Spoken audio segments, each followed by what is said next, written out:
అండి one more Monday పూజ mini vlog. రోజు ముగ్గులన్నీ కొత్త ట్రై చేశాను. ఎలా ఉన్నాయో చెప్పడం మాత్రం అస్సలు మర్చిపోకండి. ఫల్గుణ మాసం స్టార్ట్ అయింది కదా. ఈ సోమవారాలు గాని శుక్రవారాలు గాని చాలా విశిష్టత కలిగి ఉంటాయన్నమాట. అంతేకాకుండా దేవతలు జన్మించిన మాసం కూడా దీన్నే అంటారనమాట. అందుకనే నారికేల దీపం ఎవరైనా పెట్టుకోవాలనుకుంటే ఖచ్చితంగా పెట్టుకోండి. నారికేల దీపం గురించి కింద అయితే ట్యాగ్ చేస్తాను, ఎవరికైనా ఇంట్రెస్ట్ ఉంటే చూడండి. అంతేకాకుండా బ్రహ్మ ముహూర్తంలో పూజ ఎలా చేసుకోవాలో ఆ వీడియో కూడా చేసి కింద ట్యాగ్ చేశాను. అది కూడా చూసే ఇంట్రెస్ట్ ఉంటే చూసేయండి. అది కూడా ఇచ్చేసా.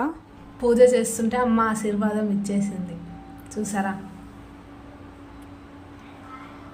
పూజ చేస్తున్నప్పుడు పాజిటివ్ వైబ్స్ వస్తాయి చూడండి. అప్పుడు మనసులో ఏదో తెలియని ఆనందం నాకైతే అట్ట ఉప్పొంగిపోతుంది.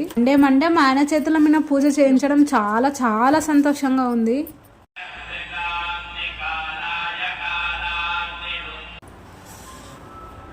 ఓం గణపతాయ నమః.